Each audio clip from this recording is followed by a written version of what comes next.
Well, we didn't, that thing could attract West. I mean, yeah, that was all a precaution. I'll tell you what, Peyton said it was the best week ever because we didn't go to school till Tuesday.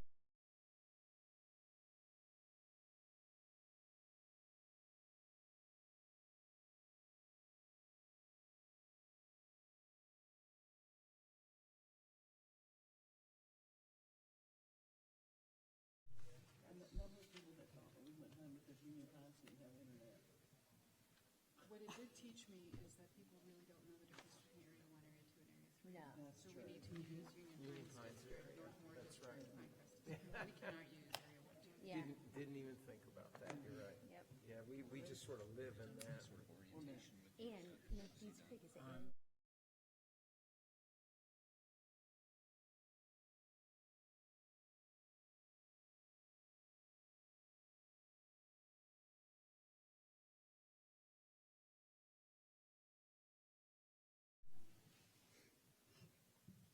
Oh, good.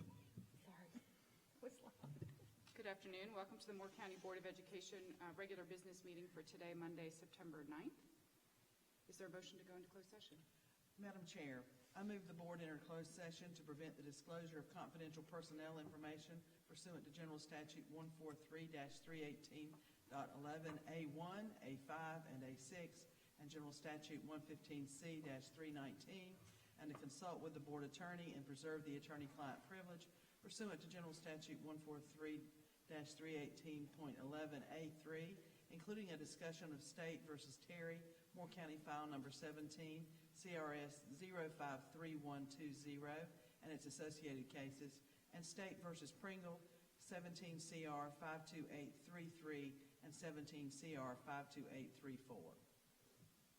Is there a second? Second. There's a motion on the table and a second. Any discussion? All those in favor say aye. Aye. Any opposed? Motion carried. I guess we're 6-0. Is that right? We'll be back at 6:30.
I'm the fish out of water. I don't like Apple's products.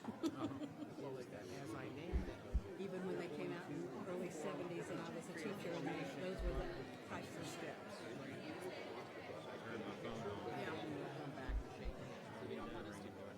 No, you ain't gonna do it. You want me and Libby to go up there as your name? Yeah, because they come up, but then they're gonna, rather than the whole board. Okay, sounds good. Sounds good. And I've talked to the very first one, and she knows how this works. Yes.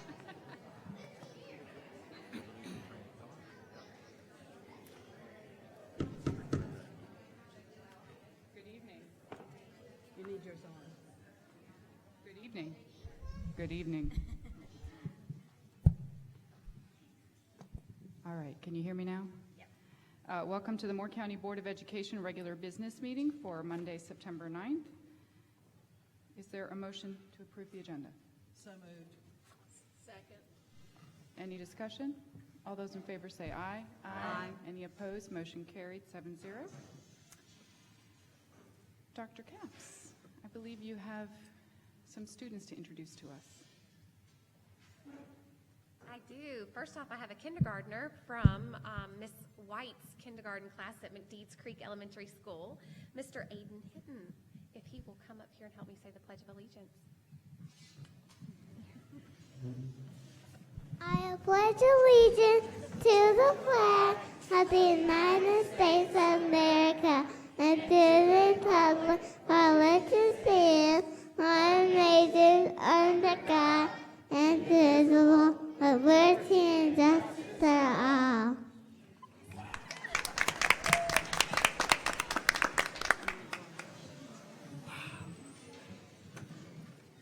With confidence, I like that. Enthusiasm. Next up, I have inspiration for tonight, and that is Miss Kate Capps, a second grader in Miss Mitchell's class at McDeeds Creek Elementary School. Can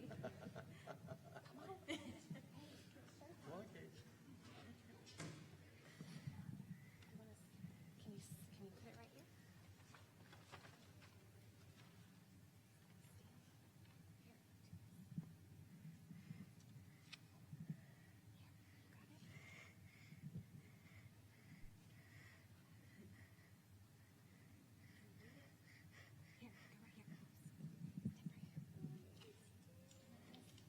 Don't even look at them. Look right there.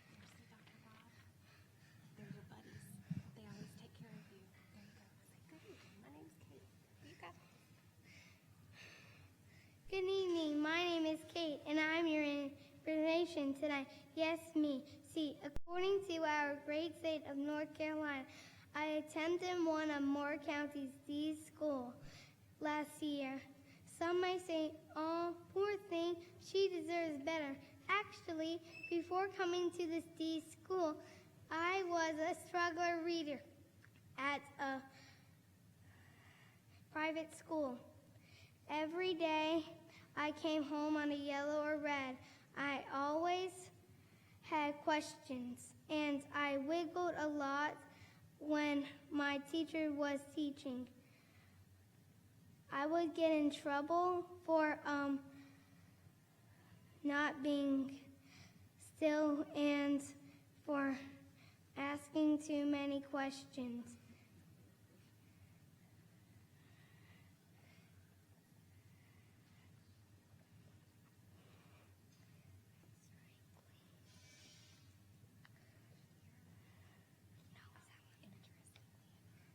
Interestingly enough, this private school, like many others, did not get a letter grade last week. Shh, it must be a secret. My mom moved me to Aberdeen Primary School in the middle of the school year. Last year, Aberdeen Primary gave me an awesome experiences such as field trips, STEM, my favorite, and this is also where I met my teacher, Miss White. She's right over there.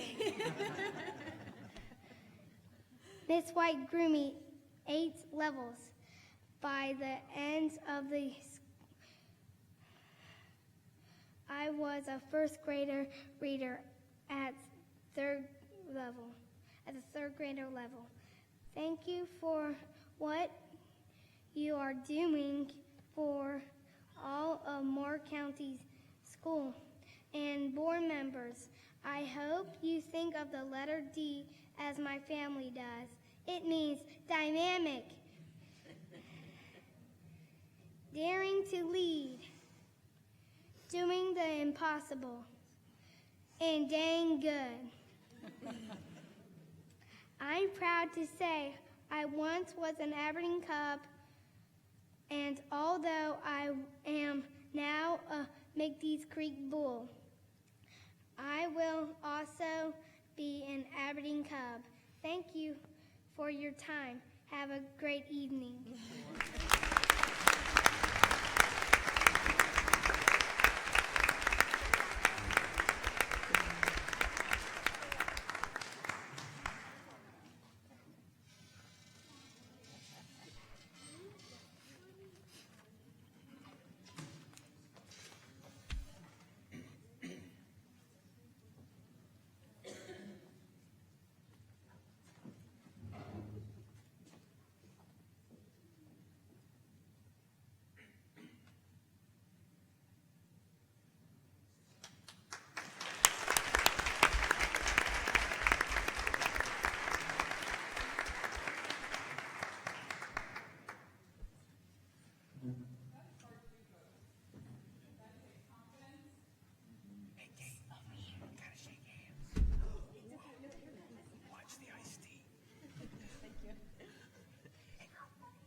Their smiles are infectious, so thank you.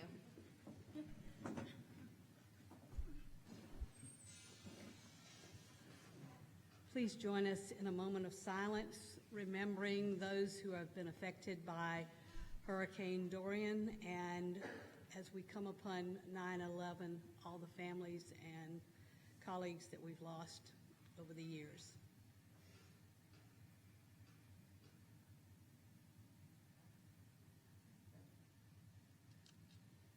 Thank you.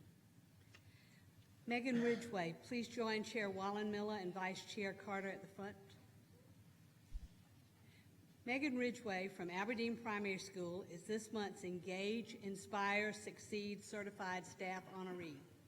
Ms. Ridgway is currently going into her second year as a kindergarten teacher and co-leads the beginning teacher program at Aberdeen Primary School.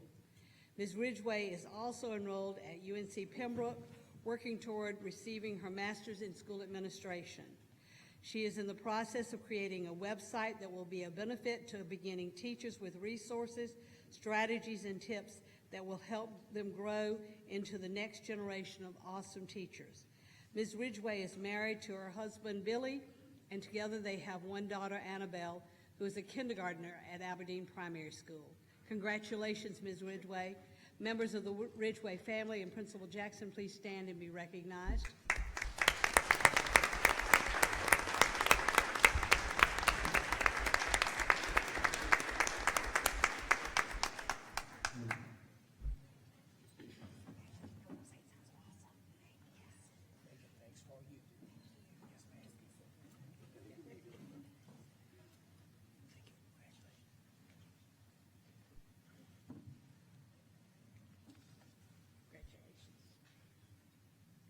Mandy Blackburn, please join Chair Wallenmiller and Vice Chair Carter at the front.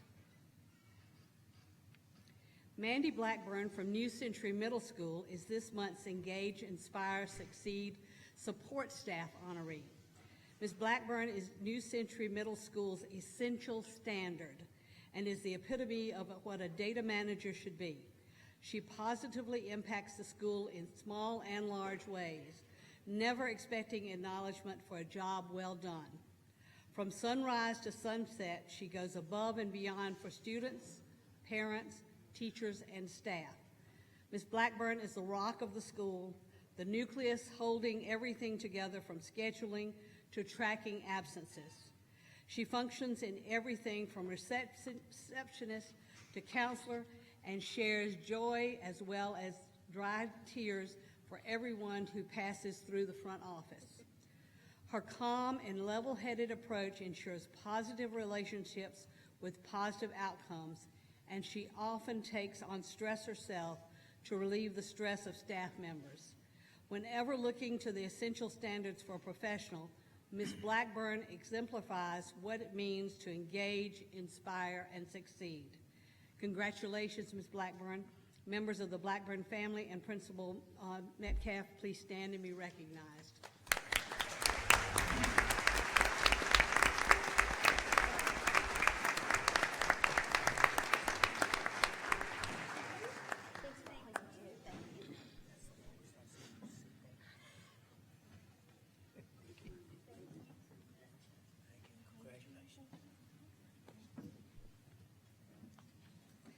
Tim McCluskey, please join Chair Wallenmiller and Vice Chair Carter at the front.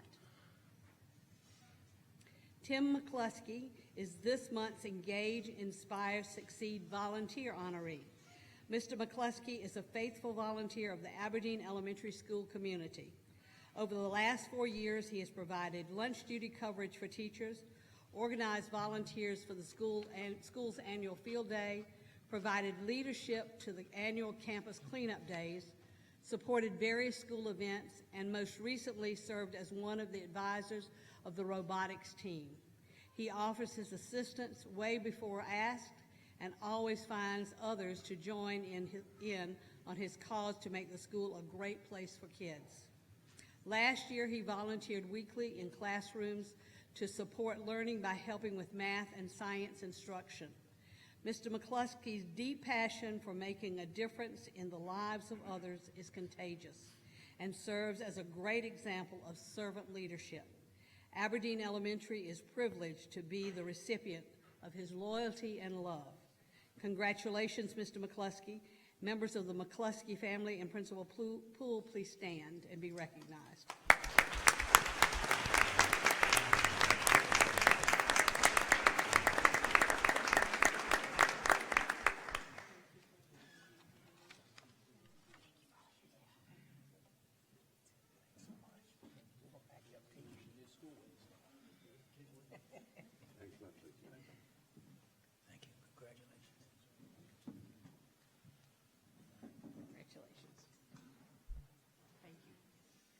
Is Ethan Jackson here? Is he admit? Okay. Ethan Jackson is from Community Learning Center at Picton, and because of transportation difficulties, he'll be recognized another time. That concludes our recognitions. Thank you.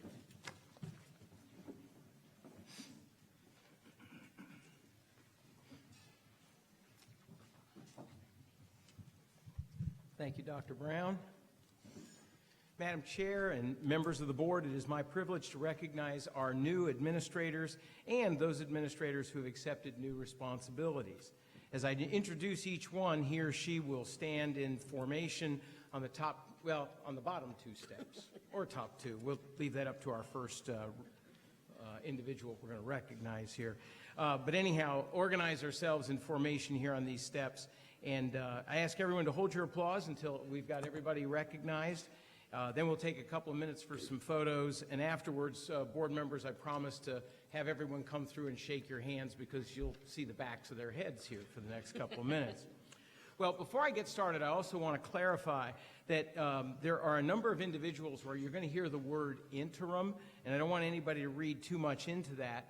I just want to clarify that because of the pending consolidations of Aberdeen and Southern Pines, we know where everybody is this year. We're not sure where everybody's going to be over the course of the next 2 years as the other schools get consolidated. But what I can tell you is that we have a cohort of leaders that are just truly outstanding, and we're very proud of all of them. So without further ado, I'd like the following to come forward. From Aberdeen Primary School, Rachel Andres, who is serving as interim assistant principal. From Cranes Creek Middle School, Vance Lee, who is serving as interim assistant principal. From Elise Middle School and High Falls Elementary School, serving in both schools, Amanda Vogelsen, who is appointed as assistant principal. From New Century Middle School, LaShonda Maynor, who is serving as interim assistant principal. From Pinecrest High School, Ricky Young, who is appointed as assistant principal. From Robbins Elementary School, Christine Larita, who is appointed as principal. From Southern Pines Primary School, Andrea Burton, who is serving as interim principal, and Sharice Campbell, who is serving as interim assistant principal. From Southern Pines Elementary School, Tanya Wagner, who is appointed as principal. From Southern Middle School, Stacy Jeffries, who is appointed as assistant principal, and Angelina Cobb, who is appointed as interim assistant principal. And from West Pine Elementary School, Jamie Smith, who is appointed as assistant principal. And now from the Central Services appointments, Dr. Kim Bullard, who is appointed as Director of Exceptional Children, and Dr. Dale Bowie, who is named Senior Director for Operations. Very capable, very smart, and also quite good looking. Board members and what come on. Who did I forget? Oh, Selena. She's not in the script. Also appointed as assistant principal at Pinehurst Elementary School, not to be overlooked, Selena McNeil. Now everybody can give it up for her.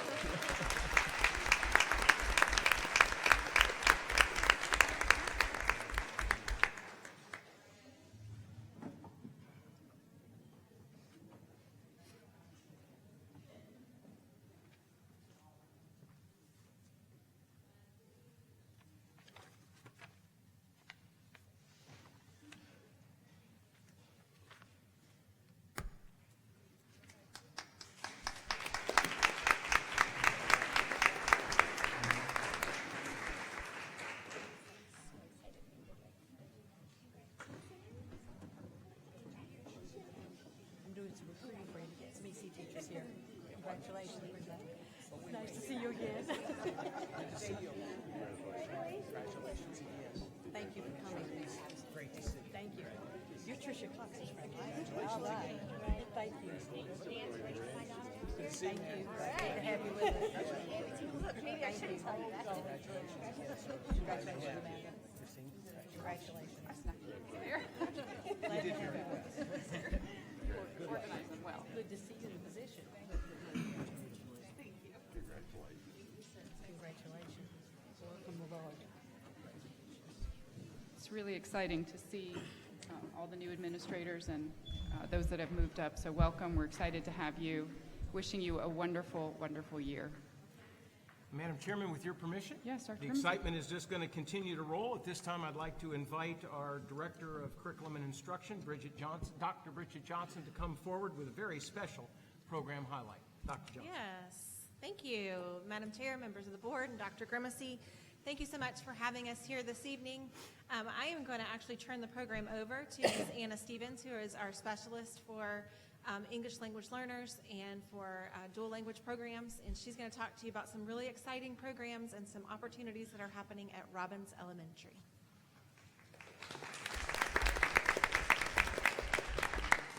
So, 5 years ago, under the leadership of Dr. Kim Bullard, we started the Language Academy at Robbins Elementary. You'd say, why there? Well, the biggest reason is because that's where 35 to 40% of their students are English language learners, and the other students who are predominantly English speakers live in a community where many of the families are Spanish-speaking families. So that was the ideal place to start a language academy, because the research shows that when students learn to read and write in their first language, then it helps them learn English at a faster rate. So now we are in our 5th year of the Language Academy, and we are seeing great results. So if you haven't really experienced our Language Academy, the way it works is we have from kindergarten through 4th grade, we have 2 teachers who work together. One is teaches in English only, and the other one teaches in Spanish only. Our Spanish-speaking teachers come from a Spanish-speaking country, so they're very fluent in Spanish and in the teaching methods from their countries. So it's an A-B day. On one day, my students would have everything taught in English, and then Sandra's students would have everything taught in Spanish, and the next day we would flip our classrooms. So they have every other day in English or Spanish, and now we're into our 4th grade cohort. So we have all the way from kindergarten through 4th grade. And as we were beginning the program, after our first year, we were thinking, we've got to find some strategies for language learning. So we learned about the GLAD strategies, Guided Language Acquisition by Design, and it's a way to teach language through content and content through language.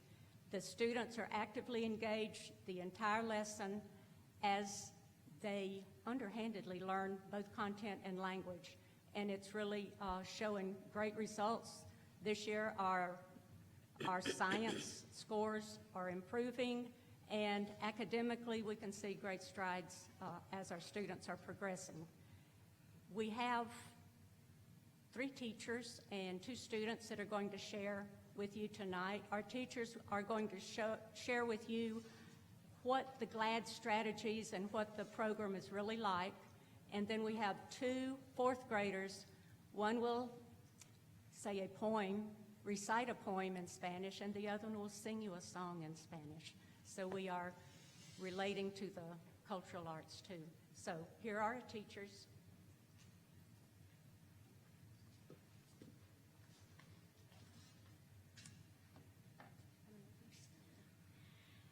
Hello.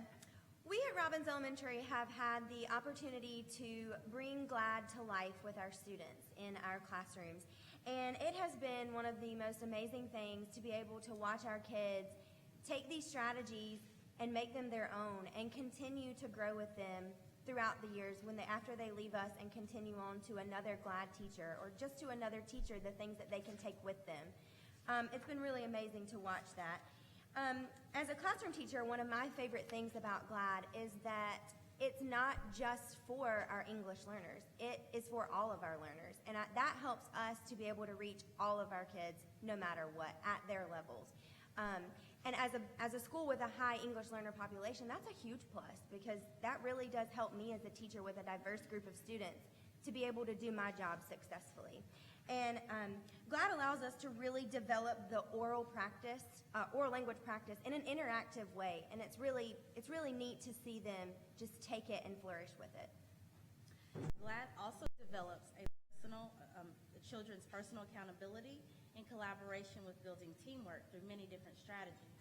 One of the strategies I want to tell you about is something called a scout, and that's normally done in a whole group time. The teacher picks 1 or 2 students, and they're to watch out for other students and make sure they're following the rules or the PBIS matrix or your social contract. And at the end, those students are to report to the teacher who was following those things and who should get an award. And this really helps promote and encourage positive interactions between students and teachers, as well as communication. Overall, GLAD brings many benefits into our classrooms and helps contribute to all of our students' success.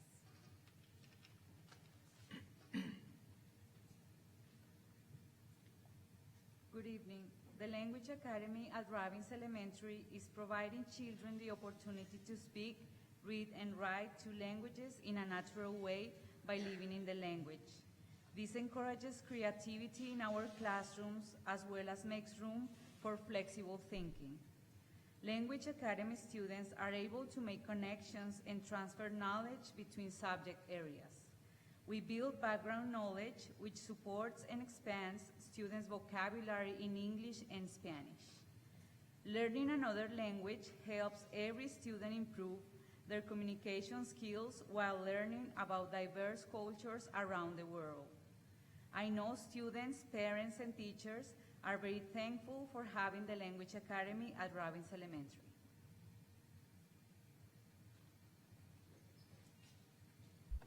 Now we will hear from our students.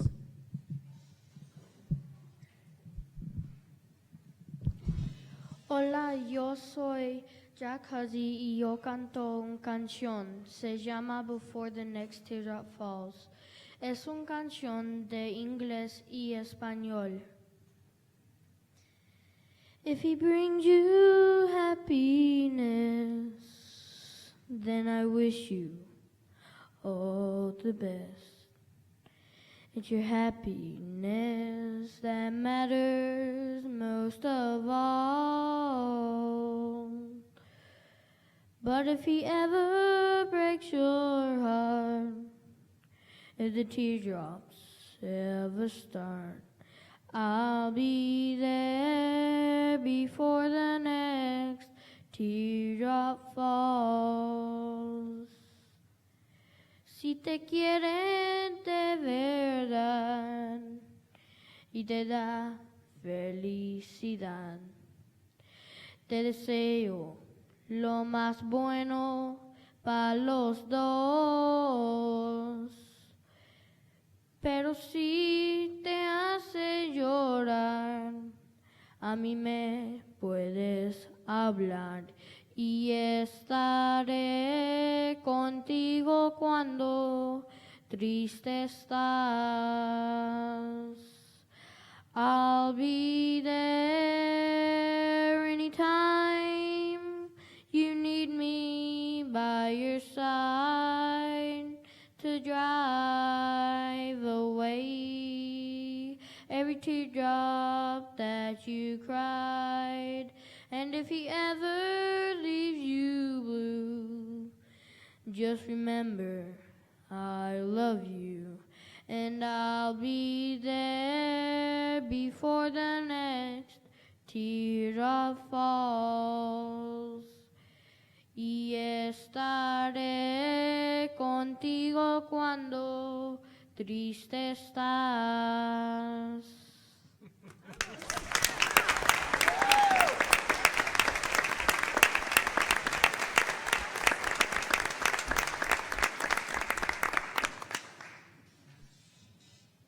Buenas noches, mi nombre es Riley Welch y voy a recitar el poema La luna en el agua. 3 sabios con muy poquito seso creían que la luna era un queso que flotaba en el agua y quiere que es pescarlo. Los peces cantaban a la luna contemplando su mala fortuna. No es queso, es la luna, la luna, la luna.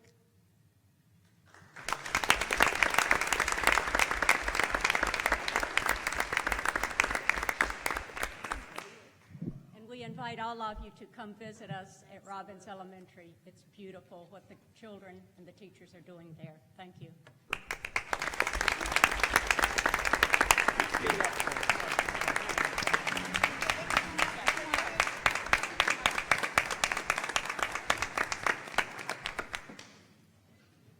Teachers too. Come on, come on.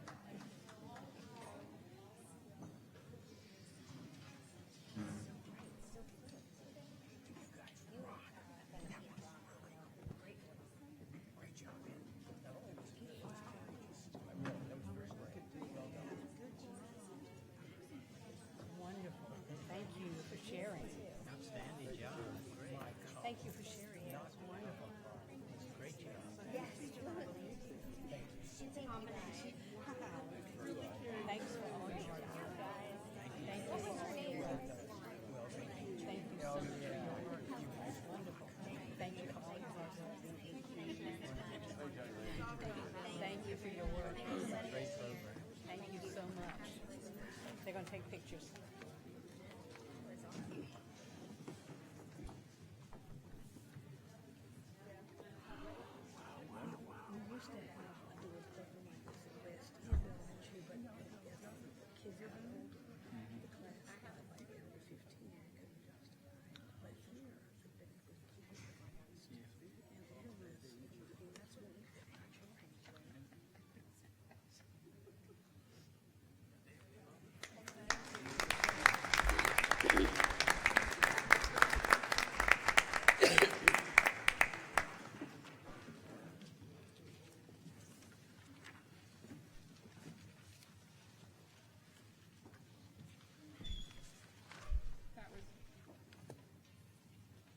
Very impressive to see, especially I heard from the two students that they're fourth graders. So that takes quite a lot of courage to come up here and do that in front of us, and especially in another language. And I'm just grateful that you chose to come and do that today. So thank you. All right, board members, we have a consent agenda.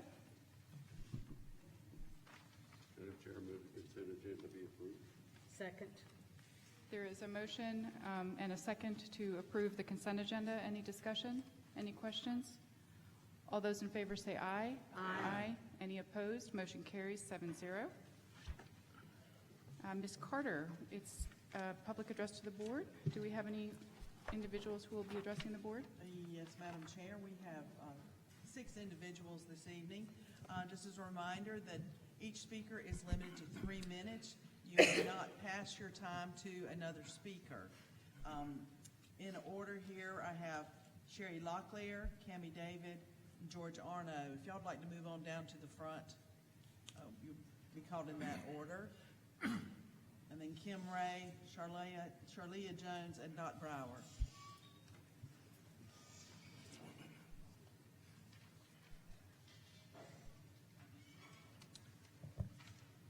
So our first up would be Sherry Locklear.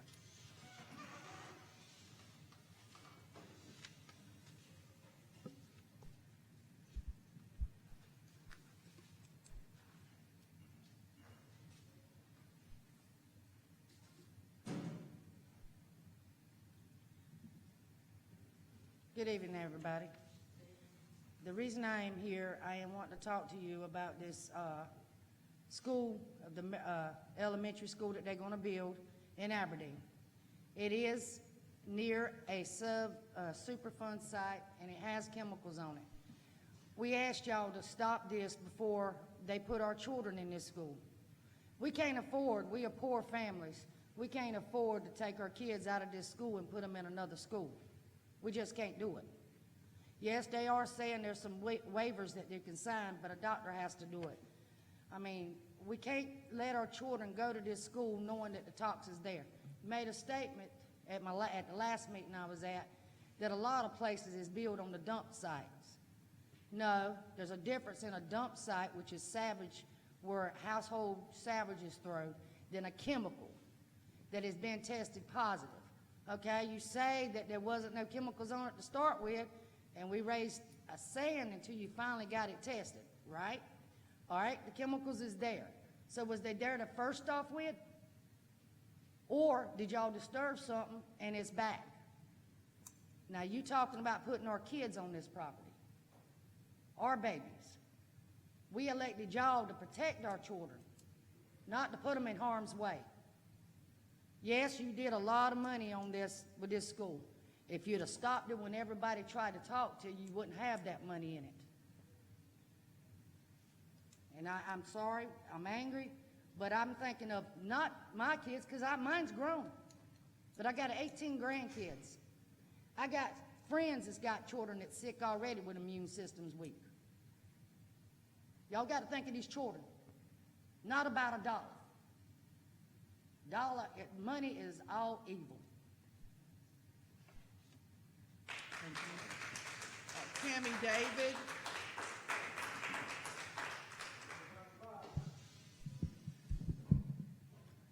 Hello, my name is Cammie David. I'm a Pinehurst resident. As parents have been told by the Board of Education and staff that the redistricting process is going to be done as transparently as possible, and that we as parents are encouraged to share our thoughts and comments and feedback, but unfortunately many of us have been shut down at every turn. At the community forums, we were not allowed to speak. We are forced to write our questions on 4x6 comment cards so that the school staff could then cherry pick the questions that Dr. Grimacy and Mr. Locklear would then read aloud, oftentimes not getting to all the questions that were submitted, especially at the Area 3 forums. When parents did try to speak, we were threatened by Mr. Locklear that if we continued to speak out in an effort to get our questions answered, that the meeting would be immediately shut down, while Mr. Locklear and Dr. Grimacy were flanked with school resource officers as if the public was threatening their safety in any way. We were also invited to share our comments and questions through an online portal. I personally submitted several questions and never received a response other than an auto reply that my question had been received and logged. I have asked many people, not only parents, but also retired community members that I know submitted questions and comments if they had received any response to their comments or questions, and all of them said no, they had not received any response. When many of us have tried to email our Board of Education representatives, we have been sent a return email from Mrs. Catherine Murphy instructing us to email her in the future if we have any further questions. Although Mrs. Murphy's responses are very well worded, she is not a Board of Education member, and none of us voted for her to be our representative on the Board of Education.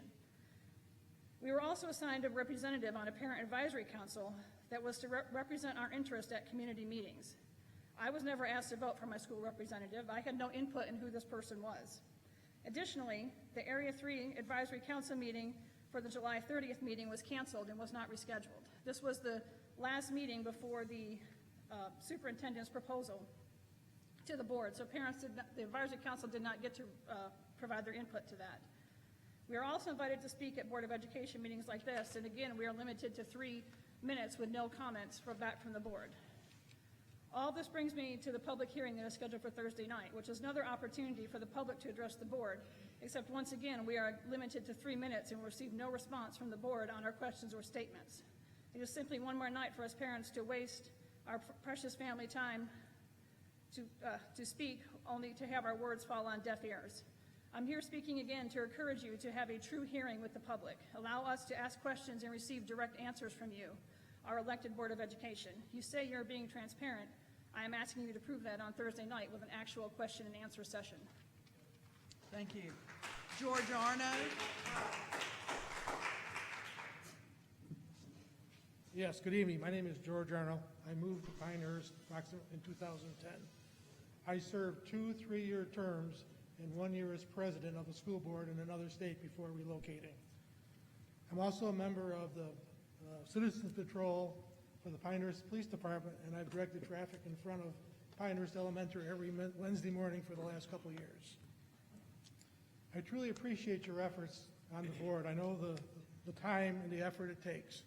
It's sometimes a thankless job, but I sincerely appreciate everything you do on the board and your time is spent. However, I differ on some of the past performance and some of the things that you've done.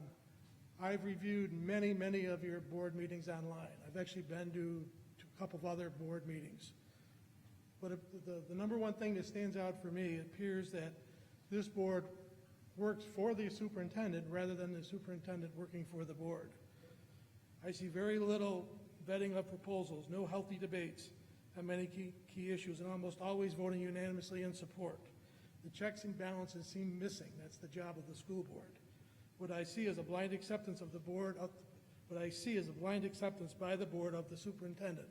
Let me give you 5 examples. Educational performance. Continued downward movement in our state test scores. We have no schools rated as an A.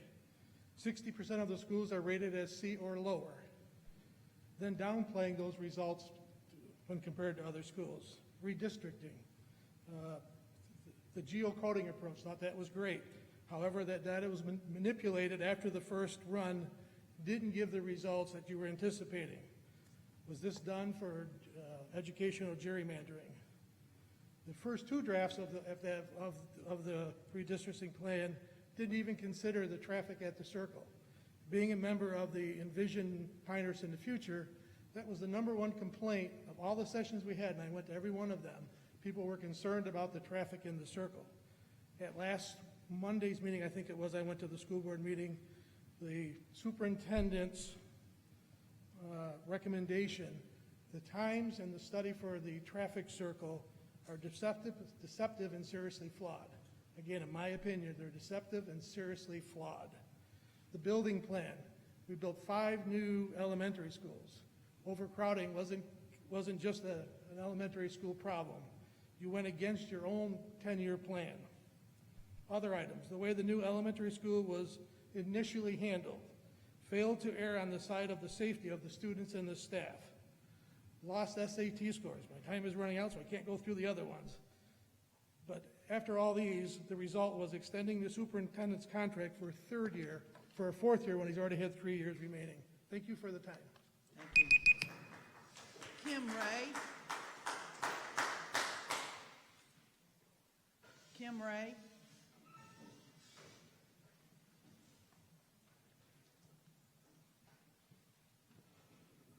Good evening. I'm here to speak on behalf of the school that's being built on Highway 5 that's between two Superfunds. I have a child that has sickle cell. He have a low immune system. I look at my child's face every day and every night, and I wonder how in the world could they put these kids here? And that's not my kid that's go to Aberdeen Primary that have a low immune system that's going to be interacting with these toxins. It don't take much for these kids to get sick. As a taxpayer, I pay my taxes for my child to go to school in a safe environment without wondering what if. What's the long term is going to be for him being on tenant ground. Now, as my child, and I look at his face and other children's faces, these are innocent kids that's walking into danger. They don't know what's going on. All they know, they're going to school. So my question is, why? Are we really thinking about the kids? I understand you put a lot of money into this, but the kids' health should be more important. And I should be able to send my child to school as a taxpayer without worrying about that. But nobody's worrying about the kids that's sick, that goes to public school. The kids that have low immune systems, and it will affect them. Because since I learned of this, my child goes to Chapel Hill every so often. I mentioned it to the doctors. I showed them the report of the toxins that's there. He can't go there. So as a taxpayer, and my child goes to public school along with other kids with low immune systems, what happens? Are y'all even thinking about these kids? Thank you. Thank you. Charlotte Jones.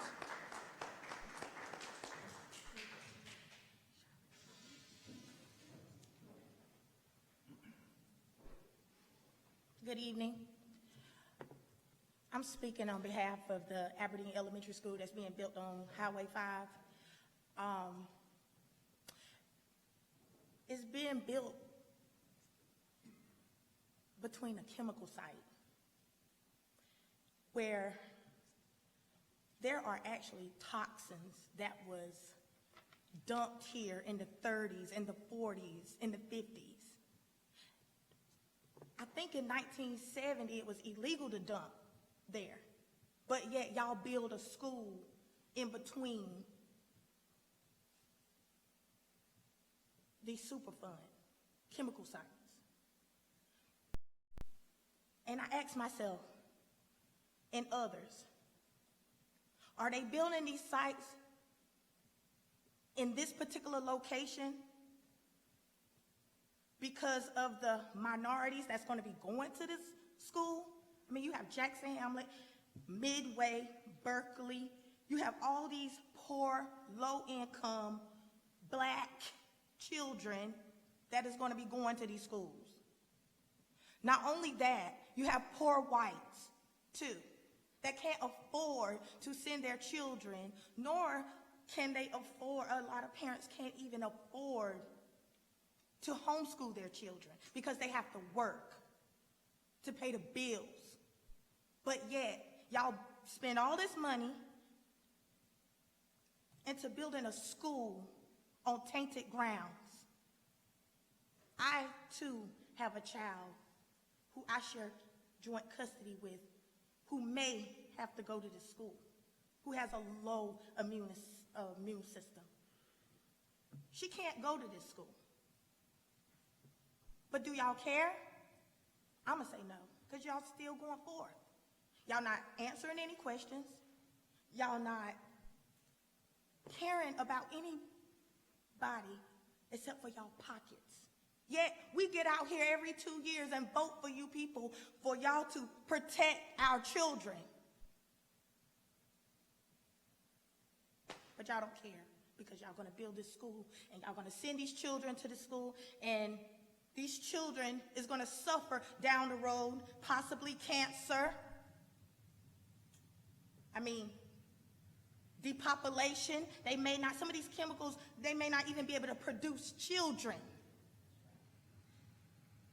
But yet, y'all gonna send our children here. The poor blacks, the poor whites. Because that's where they're going, to that school. Thank you. Thank you. Dot Brower.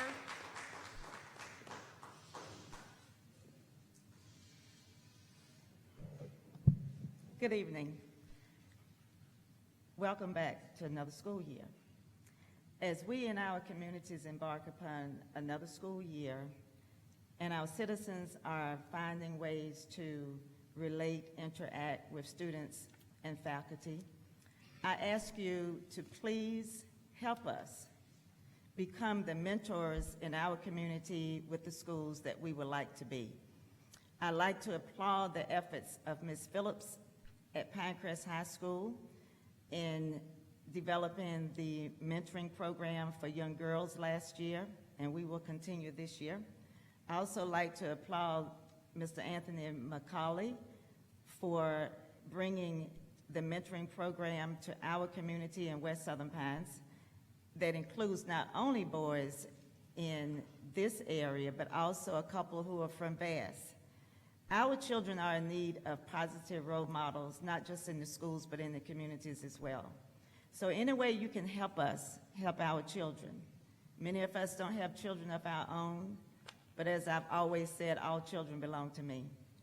So please help us, and it may just be a matter of encouraging the principals to be very open to us when we offer help in the schools, because there are a lot of talent in our communities that are retired, and some of us are retired educators, and we don't stop teaching just like the kids don't stop learning.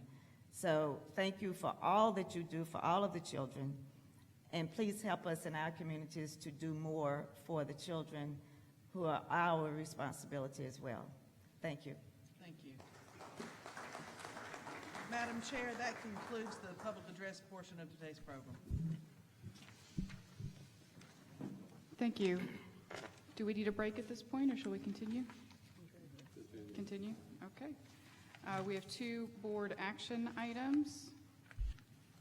Madam Chairman, at this time I'll invite Mr. Brath to come up to the podium. During your meeting on your work session on September 3rd, Mr. Brath presented 4 bids for the construction of the new Pinehurst Elementary School and offered a recommendation for award of the contract. At this time, and barring any additional details from Mr. Brath, his presence is here to answer any final questions you might have. And otherwise, I would note that this recommendation does come from the superintendent, that you consider a motion to approve the award of bid for the construction of the new Pinehurst Elementary to Thomas Construction Group in the amount of $30,948,870, and to establish a hedge fund against the total cost for Aberdeen, Southern Pines, and Pinehurst Elementary Schools, utilizing $1,717,828 of current unappropriated lottery funds and $400,000 of current unappropriated Moore County Schools capital funds. That comes with my recommendation, and Mr. Brath and I are happy to answer any questions. Board members, is there a motion? I move that the new Pinehurst Elementary bid results and recommendations be approved. Second. There's a motion and a second. What questions or comments do folks have before we continue? And I think it's worth noting that as we use this $1.7 million of current unappropriated lottery money, it's not that it's not appropriated already. This is money we simply haven't spent, but that folks need to realize that the amount of money we get from the lottery is very limited, and this is not money that just came in one year. This is money that has been accrued, and we were saving up in order to do some major repairs, some major renovations, things that are needed on other school campuses as well. And it is a shame that we have to go ahead and use this to put toward current construction, because we're still going to have those needs on other campuses. And you know, we've got to plan for the future when a building needs a new roof or a new air conditioner or new gym walls, whatever it might be. that we are tapping into those funds, and it's a shame that we have to do that in order to put kids back into a safe building. The needs go on, and the lottery funds are very limited when they come to Moore County, and it's good that we have them for this purpose, but we're going to need others. Any other questions or comments? Just for clarification, Mr. Barath, the lottery funds that are proposed to be appropriated here are up through what period of time? This is the most current disbursement by the state. So this is as reported by the state last week. Okay. And so going forward then, any new lottery funds that come in would be accrued and held for potentially different maintenance needs that we have? Correct. Correct, okay. So this is really just what has been accrued up to date? That is correct. Okay. I do want to say that, agreeing with Ms. Carter here, that this is a difficult position to be in. I do feel confident, though, with all the cost-cutting measures that you have made and are recommending here, that we'll be able to come in at budget. This is not, what I think is that we need to, in general, we would want to be able to reserve some of our lottery funds for some maintenance needs, and it sounds like we're going to have some coming in the future to help us with that. I don't like that we have to spend it now, but I do think that it's the best interest of our children and taxpayers to build this school now. Last year, close to 80% of the population voted and agreed that we needed to create and build elementary schools in the southern end of the county to deal with our severely aging buildings, overcrowding, and safety. I also think that the county's recent bond sale shows that the estimated total cost to taxpayers over the life of the loan has actually decreased significantly from the original estimates, with a very low interest rate that that the county got, which is very beneficial to our taxpayers. So in my mind, the time is right now for our children to build, the time is right for our taxpayers to build, and the time is right for our county to ensure that we have adequate facilities for our youngest students. And so for these reasons, I am in agreement that we go ahead and vote for this building to begin. We have a motion and a second on the floor. Any other conversation, questions? All those in favor say aye. Aye. Any opposed? Motion carries 7-0. Thank you. With your permission, Madam Chair? Yes, please. I invite Mr. Barath to stay put. Similarly, last week, Mr. Barath presented a plan for disposal of surplus items at Pinehurst Elementary School. And this is based on expressions of interest on the part of the public about acquiring artifacts from the current facility before it's demolished this fall. This recommendation comes to you from me that the school board consider a motion to approve the disposal of surplus items at the existing Pinehurst Elementary School and to conduct an auction of those items on September 21st, 2019. Mr. Barath and I are happy to entertain any questions that you all might have. Is there a motion on the table? So moved. Second. Any questions or discussion? I just have one question for Mr. Barath. If there were additional items, John, that was added to the list from our work session to be sold out as surplus items? There have not, the items have not changed. We have gone through the building and confirmed all the surplus items. There are a few items remaining in the building that staff is scheduling to have removed to salvage in place at other schools. Okay. So once that process is complete, these are the only other items remaining. Okay, thank you. Any other questions or comments? All right, there's a motion and a second on the table. All those in favor say aye. Aye. Any opposed? Motion carries 7-0. Thank you. All right, Dr. Grimsey. Madam Chairman, the superintendent has nothing further to report other than what has been reported to the board, was reported to the board this evening and during your work session last week. All right. Board members, any comments? I'll start down there with you. I don't have any comments, thank you. No? Great board meeting tonight. My only comment is just to have the public know that to try to really do their due diligence and know the facts and listen to the board meetings and not just go on what people say. It's it's really important that people do their own factual digging versus hearing what their friend or their neighbor might say. I have no comments. No comment. School started. Is that good? Yeah. I'd like to invite the members of the board and any members of our audience still here to join us at Pinecrest on September 28th. There'll be a band fest going on that day as well, but I'm putting a plug in for debate judges because it's the annual debate tournament at Pinecrest High School. You don't have to have any experience to come in and judge because they'll do some on-the-spot training for you. But if you're interested in seeing the children who are going to rule the world, this is where they are. So join us on September 28th. Thank you. That'll be a busy day. It always is the same day, isn't it? Always. It is. I just want to remind the public that we're nearing the end of our public input phase for the redistricting plan, and I do want to thank the staff for all the work that they have concluded over the summer and the presentation we received last week. This Thursday, we will hold a public hearing on the superintendent's recommended multi-year student assignment plan. The public hearing will be at 6 p.m. at Union Pines Auditorium.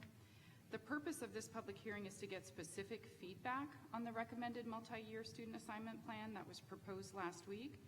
The board is seeking targeted comments related to the recommended plan and the maps only. Speakers who wish to address other matters are encouraged to attend the regular public comment period at any of the board's monthly business meetings, which occur the second Monday of each month, like today. The board meeting schedule is online if you'd like to get a list of when our meetings are. In terms of the structure for our public hearing, speakers will need to sign in by 5:55 p.m. Speakers will have a maximum of 3 minutes each to speak on the topic. As per our policy, in order for us to get the main benefit out of this public hearing, which is to really hear about specific items related to the maps or the plans that will help us in our further deliberation, the board will serve as listeners at this meeting, and neither the board nor the staff will be responding to questions during this meeting. We had a total of 5 different community forums or public input forums between February and now, where we were able to answer questions at that time.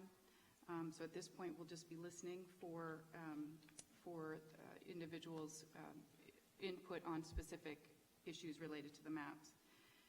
This public hearing format is consistent with the board's annual public hearing that we have on the budget every March, and with our public hearing held in November 2018, prior to the adoption of our first phase of the redistricting process. If you're unable to attend the meeting but would like to submit a comment for us to consider, please visit the online portal dedicated to redistricting within the Moore County Schools homepage. I think I have given all the information I can give on that. So thank you very much. Is there a motion to adjourn? Madam Chair, I move we adjourn. Thank you, Mr. Dennison. Is there a second? Second. All those in favor say aye. Aye. Any opposed? Motion carries.